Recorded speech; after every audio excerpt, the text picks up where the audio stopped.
In a world where everyone wants to look good today, what's one thing people get wrong about fashion and confidence? A lot of people seem to copy, forgetting that my body type or what I love to feel comfortable in, what gives me the comfort is different from what gives another person the comfort and what fits another person's body. So I think people are really getting that wrong. Your fashion should be an expression of who you are from inside. Exactly. What you wear should resonate who you really are. I think what people get wrong these days is a lot of people want to look like celebrities out there because of the praises they get, forgetting that they could build their own individuality and their fashion from their individuality, the fashion sense. Okay, if I understand you clearly, people tend to go for trends. They wear trends Exactly. instead of wearing their truth, Yeah, who they truly are. exactly. I mean, that's an amazing one. So, what moment did you first realize fashion was more than just clothes for you? When I was still very young, by the way, fun fact, my mom is a seamstress. Oh, So I even started with female clothing before I went to learn male clothing very well. So right from when I was still in secondary school, my junior secondary school, we had those big boys in our class that I love the way your shirt fits you, right? And those shirts didn't come that way from my tailor, from my mom's tailor, my dad's tailor, right? So they came bogus, but I had to use the sewing machine in the house. And one thing with my parents is that they give you the liberty. They're not those very, uptight. Yeah, but they're if it's something that they know it allows you to express your creativity and they know that they understand the children and they know which of them they should allow to stay out late, which one has to come back by this time. So when I adjusted my shirts and my school uniform shirt and the shorts, it was still in junior secondary school, and I had one of the big boys in class that we were not that you couldn't approach them. Naturally, I'm a small person, so I was like one of the smallest, not by age but by size and stature. Yes. So I couldn't even approach them, but they had to approach me. Who sold this thing for you? I'm like, my father's tailor, but it was big, so I adjusted it myself. And then we're like, okay, you will adjust for me. Address, I come to the house, and I was even doing it with fear because it was my own stuff. So I had one mind. If I spoil them, now they go beat me. But I was doing it for someone that was more like the boss of the class. And so the moment I got it right for him and he was satisfied, and then I got something, the little money he gave me. Yes. And then I was like, okay, this is it. I could render this service. Okay, so you started making money from fashion at a very young age. At a very young secondary school. Yes. Oh, that's brilliant. Yeah. And it wasn't like something I did for money. He just gave it to me. Well, I loved the job. So, and we became friends. So the network he gave me with that boy that I couldn't talk to that time. And then it also brought something in. And then it also gave me satisfaction seeing that he was happy with something that came from my hand, the work of my hand. I just knew that this was the moment for me. So it was at that very age. But I didn't realize that at that time. It was, I think, growing up and getting deep into it and started thinking back. I was like, okay, this was the moment. And this was why I pushed further. Okay. How were you able to navigate your academics and this profession? At first, like I said, I took a pause from sewing and I was like, I don't want to do this again. I want to focus on my education. But ask me if I was able to pause for more than 2 weeks. I wasn't. You see how deep in my blood, I get right? So has this affected your academics in any way? No, I don't think it did. Well, I don't think it did that much. At the early stage, I didn't know how to balance it. But along the line, right? But they say passion supersedes experience and brings experience in the process. So my passion for it, allowed me to know how to balance it, and then taking things as they come at a time. And then also learning how to say, no, I can't on this particular project. Not because I don't want to, but because at this time, I don't think I have the capability to, so that I don't disappoint you and then carry a bad brand name. It's better I don't even hop on it than to hop on it and then don't do it well, because I will tell you for free. Sewing is something that has a whole lot of, mental involvement. Yeah. You have to be mentally ready and stable to be able to deliver a quality piece. Okay. Right. Is this something you can advise every other student out there to venture into one or two skills to support themselves in school? Can I look at the camera and say this? Yeah, because sure, I really right. need them to hear this. Of course. If you do not have a skill, unless you have someone out there or behind you that is giving you all the money you need at your beck and call, if you don't have a skill, I'm not saying just fashion. If you don't have a skill that serves as a stream of income, don't go to school yet. Take it from me. Don't go to school yet. Leave that job you want to write. Go and learn a skill, because you will need it along the line. Unless you have someone, like I said, you have someone that is financially you have a financier, someone that is pushing in at any time. I need data, I need this, I need that. Because it got to a point where I couldn't even ask my dad for school fees anymore. It got to a point where I took my education on that's personal family stuff, right? It's not something we planned, but along the line it happened, and all thanks to the fact that I had something that I could do that would bring at least something substantial that I could, push myself through school. So if you do not have, please get one before you get to school. It's very important. Wow. I like that. I like that encouragement. But what's the downside of juggling a business and school? Yes. First off, of course, when you're serving more than one master, your attention will be divided. Yeah, that's right. Yes. And if you don't realize early enough on how to balance it up, you might not likely, sustain to the end in both sides, in the line of fashion and even in your academics. Because by the time you hop on something that will take you away from, writing maybe tests or examinations, you definitely slack academically. Yeah, that's and right. Then by the time you also take on a project in your sewing that you have to abandon and you don't deliver to your client, and maybe it's, your network. Yeah, and that client is supposed to give you, something networking, something tangible, and also network you to something bigger from there as a stepping stone, and then you disappoint that client. Bad news flies faster than good. Yeah, that's right. So you don't know how definitely your brand's name will, be tarnished. Okay. And so if you don't know how to balance it, your academics will be slagging, and then the brand you're trying to build will be crumbling at the same time. Okay. So it's something that I recommend it 70% over 100. You should have something to do that brings you money and also your academics, but know how to, balance it and manage it. Yes. So is this why you're not looking for a job? I don't think because you have a skill. Yes, that's another advantage.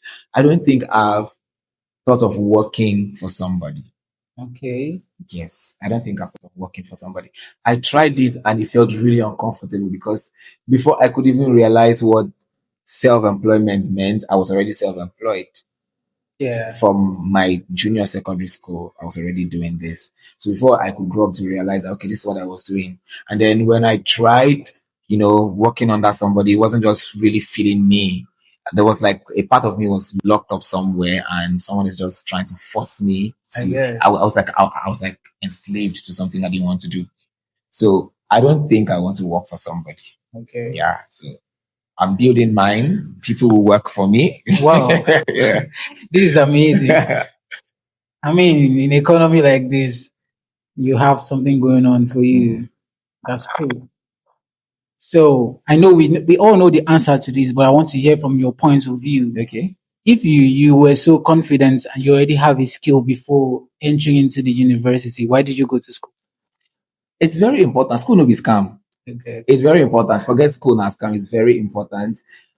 To have a skill is also very important because of the situation of the country where we find ourselves. Yeah. Right. But at the same time, we don't plan to.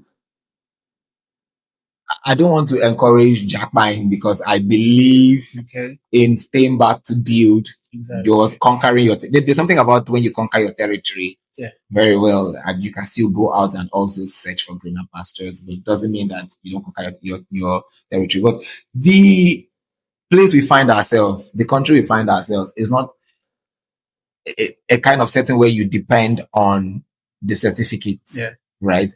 But the world going global, you need education That's right. to be competing heads and shoulder high with your counterparts in the other parts of the world, Yeah, right? you Because need that exposure. you need the exposure. And the knowledge. So for our country's sake, you have to learn skill too. Yeah. And partly for our country's sake, because you have to build your country too with your education. Nobody will employ you in government if you don't have, if you've not gone to school, if you don't have a certificate, even if the one that you bought, I don't encourage them anymore. But we hear cases of people buying certificates every day to go into government, right? If it's not if it's not that important, why did they buy it?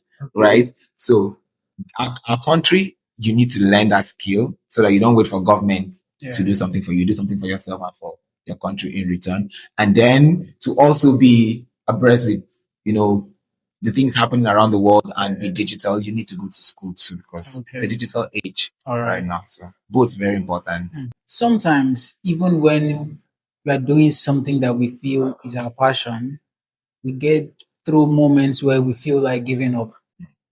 Have you ever had those moments? Yes. So how are you able to navigate? I speak to myself loudly. I just be like, hey, stop, relax, sit down, sleep. When you wake up, you go find that you will find the way out. Okay. And once I say that to myself and sleep, I wake up and I feel like, okay, I found the way. Let's start taking it one step at a time. So that brings me to my answer. When you feel like you don't want to do it again, you can't do it anymore. Most times it's not like you don't want to do it again. You're just caught up in a situation where you can't push, even if you want to, but you can't, right? The first thing I do is I remember why I started and where I'm coming from. So those two things would push me and be like, you don't have to stop. Where I'm coming from will take me to how many obstacles I have, past, how many hurdles I've been able to skip successfully. And why do I feel like I can't skip this particular one if I skip other ones? And then I have someone that I'm really hoping to better his life, my younger brother. Right? Wow. Shout out to you. If I stop at this point, who's going to do that? Right? He's with my mom right now. And I feel like I should take that burden away from her. So if I stop, the burden will still be on her. So how am I planning to take that away from her? Right? So I don't have to stop. And plus I have, overcome a lot. So this is definitely one of those times I have to. So that is my own self-encouragement. I can't motivate people. I don't know why. No, I motivate myself a lot. Yeah, you've already motivated me. And I like that mindset. That's a very strong mindset. That's a very good one. What's your toughest part of building your name in this space as a young person? A lot of people have abused a lot of things that we are into, right? So when you come into it and try to get people that have experienced one or two, had one or two ills with the people that have been in that particular aspect or industry before you, it's difficult to find your feet on the ground at the first few years of establishing. So I think that's like the toughest part, because in whatever I do, I try as much as possible to bring a lot of hard work, a lot of authenticity, a lot of creativity into it, something that really sets me out, originality. For instance, if I am organizing a pageant for my first year and I have not done it, I don't have any record yet. It's my first year. I'm speaking out of experience. And I'm trying to tell people, okay, we are trying to change the narrative, because pageant industry is sort of, looking for the proper word now, sort of abused, bastardized, and we're trying to change the narrative, and we're trying to do what is supposed to be done. And maybe you're pitching it to a sponsor, and they'll be like, I have 4, 7, 6 people that have said the same thing in the past years and have invested, and they have not kept to their promise. What makes you think you will keep to the promise? Since this is your first year, I don't have anything to show that you have done this in the previous years, right? So I think that the most difficult part is trying to tell people, this is me, I want to do this for a start. But once you cross that part of, action, now speaking, that you're trying to use words, I think everything begins to play easier for you. But for that very first year where you don't have anything to show for it, right? it's very difficult. And I think that's the difficult part for me. Okay, you just use a scenario about pageantry. Are you also affiliated to pageantry? Very much. Okay. Very much. I think that's what I'm very much into right So now. you think the pressure to look good or have luxury affects young people these days? Yes, Okay. it does. Some people will go as far as borrowing to be able to, make a particular outfit that they won't wear more than once. Ah. Just because you want to look, tall. You want to go well, go prepared for the occasion. You want to eat. So they're like, he ate his outfit for the occasion, right? So I feel like you could still not break your bank and still not do above board and still go very well, look very nice. At the end of the day is looking good, right? Not trying to overshadow or trying to be in a competition with anybody and attend an event. So at the end of the day, sometimes I'm like, this particular outfit you want to make is expensive and you're telling me you don't have this money and you want me to reduce it to, I can't, because most of the things I'm getting, I don't have them. Like the fabric and the accessories and the embellishments, I don't sell them. I'll have to buy. And the money you're offering me does not, equal to the time I will put into making this outfit. So it has to be this amount. And if you don't have it, this is the alternative I have. I think we can go for this to still give you. No. I won't be able to do this. Let me call one or two of my friends if they can borrow me money to. Really, it happens. And in my mind, I'm like, this outfit. Do you think? Are you sure you want to wear this after the event? Because it's looking like something that after the event, you just have to dismantle it. You know those outfits that once you wear them, you make pose. If you repeat them, people know that you have done that. You've repeated those clothes. And most of the people that want to do this are people that don't want to repeat clothes. So the pressure is really, really affecting young people and it's really making them to go outside, their comfort zone. Yes. Borrowing and to make outfits where you can just make something good with what you have and still save up something for yourself. So in a nutshell, 100%, a lot of people are broke, but they just look branded. Packaging. Or they want for the gram. For the gram. For the gram. Crazy. So do you think pageantry still represents real beauty or it has become commercialized? There you go. Okay. Pageantry. Still representing real beauty or commercialized. Oh yeah. I don't know how to pretend and how to lie. I feel like there's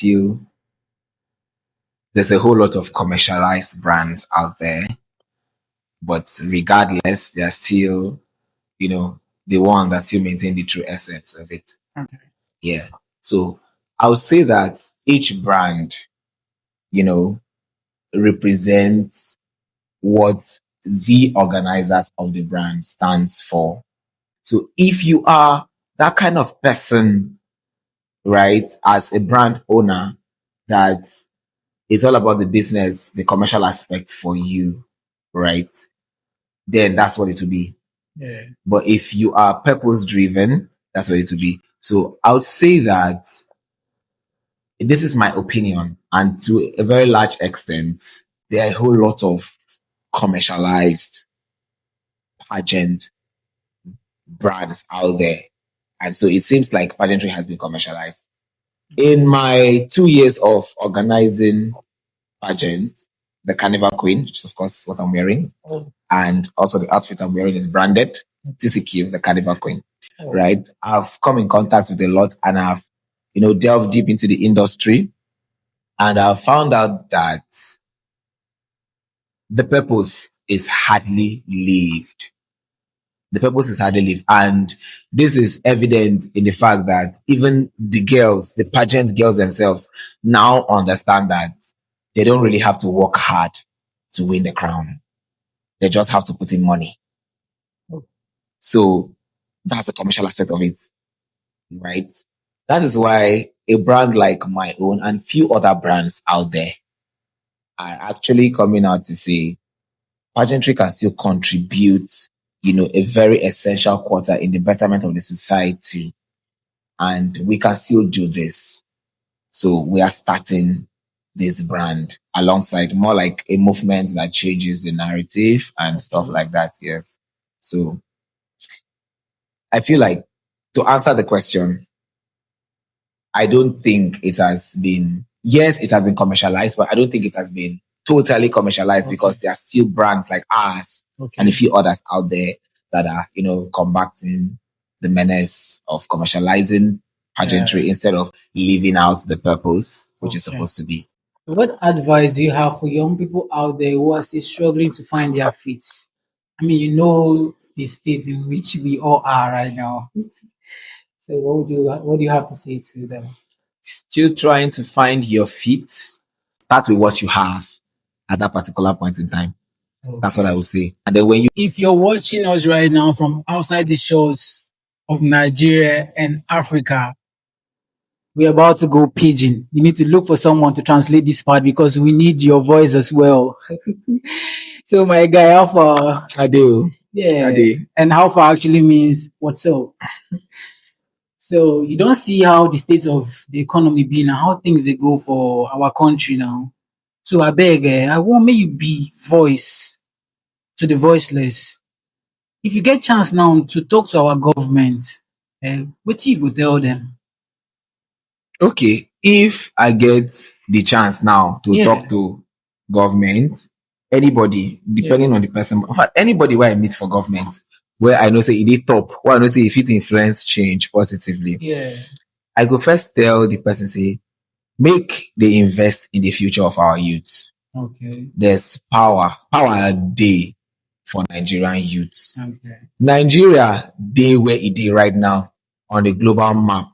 Maybe because of our old leaders, the old people in government. Now, because of waiting youth don't do the things where we as youth don't put our hands. Yeah. Nollywood is the second largest right now for the world, second largest movie producing for the world. Now, because of how the young people, where they inside, now don't make. I don't say yes, old people they Nollywood, but the people where they carry them, you understand, very, very much. Now, because of how much invested the youth don't put their hand into it. Yeah. Might not talk about our music. Something where fella start Afrobeat. We know how much youth don't carry and reach where it's supposed to reach. Okay. And in 2020, I've been at 2021 where we get 2020 where we get the NSAS. Okay. We see how Nigerian youth shake the world now. Yeah. It was massive. So now you don't say now power. Youth now the steam engine. Okay. So if you invest for the future of our youth, the country is secured. Because as it be like this, they went with the cry of insecurity, kidnapping, armed robbery, and stuff like that. Most of the people where they perpetuate these things. Now youths. Okay. You get. And even the old people when they want, employ people to carry out these things, they go employ youth because they know say strength day, energy day to use do the thing. So I would say make them invest in the future of our country. Now the youth be the future of our country. Okay. But by the time when we invest in education and job opportunities for the youth, you go find out say most of them will be taken out of poverty. And by taking them out of poverty, you're taking them out of, vices like kidnapping, robbery and stuff like that. So Nigeria go be like, may I say, more than 2 steps. Okay. Better moving to, a developed country and a better place if you invest in our youth.